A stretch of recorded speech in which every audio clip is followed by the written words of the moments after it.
गुरु जी का अवतार। जोर जबर और हाकिमों के अत्याचारों से संतप्त सृष्टि की पुकार सुनकर अकाल पुरख ने गुरु नानक जी के रूप में जगत जलंदे की रक्षा करने के लिए माता तृप्ता जी के गर्भ से मेहता कालू चंद जी बेदी क्षत्रिय के घर राय भोए की तलवंडी, जो अब ननकाना साहिब के नाम से जानी जाती है, पाकिस्तान में स्थित है, में कार्तिक सुधी पूर्णमासी संवत 1526 विक्रमी को अवतार धारण किया। गुरु जी के अवतार का सृष्टि पर क्या प्रभाव पड़ा? भाई गुरदास जी ने अपनी वाणी में इस प्रकार दर्ज किया है। भाई गुरदास जी फरमाते हैं, सतगुरु नानक प्रगटिया मिट्टी धुंध जग चानन हुआ, कि वो सच्चा गुरु नानक जिस समय इस सृष्टि पर आया तो जितनी धुंध थी, धुंधलापन था, वो खत्म हो गया। हर तरफ रोशनी ही रोशनी हो गई। ज्यों कर सूरज निकलिया तारे छपे अंधेर पलुआ। जिस प्रकार से सूरज के आने से तारे और चंद्रमा छिप जाता है, अंधेरा खत्म हो जाता है, ठीक इसी प्रकार गुरु नानक के आने से संसार में जितने भी भेदभाव थे, अज्ञानता थी, पाप था, वो सब मिट गया। सिंध बुके मिर्गावली पन्नी जाए ना तीर तरोपा।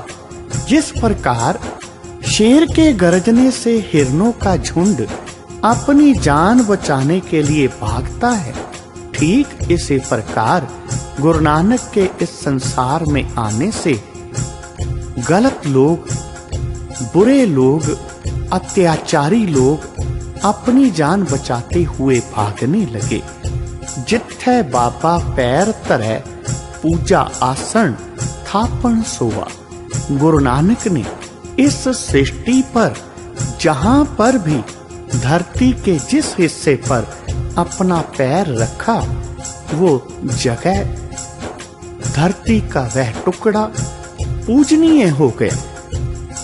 सिद्ध आसन सब जगत दे नानक आद मते जे कोआ। संसार में जितने भी लोग थे धर्मों को मानने वाले, वो सब गुरु नानक को अपने गुरु के रूप में मानने लग गए। कार कार अंदर धर्मसाल होवै कीर्तन सदा विसोआ। गुरु नानक चाहते थे कि हर एक मनुष्य के हृदय में, कार मीन्स हर एक मनुष्य का हृदय घर, हर एक के हृदय में भगवान के नाम का प्रकाश हो जाए। हर एक हृदय में भगवान के नाम का एक मंदिर बन जाए, जिसमें वो उसको याद करे और अपने इस जीवन को सफल बनाए। बापे तारे चार चक 9 खंड पृथ्वी सच्चा टोवा। गुरु नानक देव जी ने चारों दिशाओं में धरती के 9 हिस्सों को अपने पावन पवित्र चरणों से तय किया और यहाँ तक लोगों को भगवान के सच्चे नाम का संदेशा देकर पवित्र बनाया। भाई गुरदास जी कहते हैं, गुरमुख काल विच प्रगट हुआ। इस प्रकार भगवान का वो प्यारा गुरु नानक इस कलयुग में प्रगट हुआ और उसके आने से इस प्रकार कलयुग के अंदर इतने बदलाव आए। भगत जनों, मेहता कालू जी ने जिस समय गुरु नानक देव जी का अवतार हुआ, जन्म कुंडली बनवाई। गुरु जी प्रातः काल इस संसार में अवतार लेकर आए। जब दिन हुआ तो मेहता जी ने पंडित हरदयाल को बुलाकर कहा कि बालक की जन्म कुंडली बनाओ और लगन मुहूर्त देखकर बताओ कि बालक कैसा होगा। माता पिता तथा खानदान का नाम उज्जवल करने वाला होगा या फिर कुछ काम बिगाड़ने वाला होगा।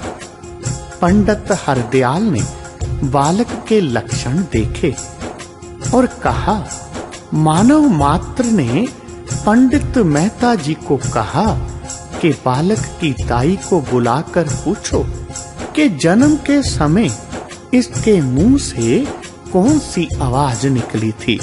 तब दौलता दाई ने आकर बताया कि पंडित जी, मेरे हाथों में अनेक बालकों ने जन्म लिया है, परंतु इस तरह का बालक मैंने आज तक कोई नहीं देखा। और बालक तो जन्म लेकर रोते हैं, परंतु यह तो हंसता था और घर में ऐसा लगता था जैसे दोपहर का सूर्य निकल आया हो। इतनी रोशनी थी घर में, सारे घर में सुगंधी फैल गई थी। दौलता दाई की यह बातें सुनकर पंडित ने अनुभव कर लिया कि यह कोई अवतार पैदा हुआ है, इसके दर्शन करने चाहिए। जब दौलता दाई बालक को बाहर लेकर आई तो पंडित हरदयाल ने उसके चिन्ह चक्र देखकर बताया कि मेहता जी, यह आपका बालक बहुत भाग्यशाली है। इसमें सारे ही लक्षण शुभ प्रतीत होते हैं। यह या तो कोई चक्रवर्ती राजा होगा और अथवा कोई बड़ा पुरुष जिसके सिर पर छत्र झूलेगा। इसका नाम मैं 13वें दिन रखूंगा। जब 13वां दिन हुआ, माता और बालक ने स्नान कर लिया तो पंडित हरदयाल ने जन्म कुंडली से विचार करके बालक का नाम नानक रखा और मेहता जी को कहा कि जिस तरह यह नानक नाम मिला जुला हिंदू और मुसलमान का साझा है, इसी तरह इसको दोनों ही अपना करके मानेंगे। यह दोनों का साझा होगा, दोनों का उद्धार करेगा। पंडित जी की यह बातें सुनकर मेहता जी बहुत प्रसन्न हुए और पंडित जी को मर्यादा अनुसार आटा, गुड़, कपड़ा और नगद भेंट देकर विदा किया। गुरुजी जब 5 वर्ष के हो गए तो अपने हम उम्र बालकों के साथ खेलने लगे।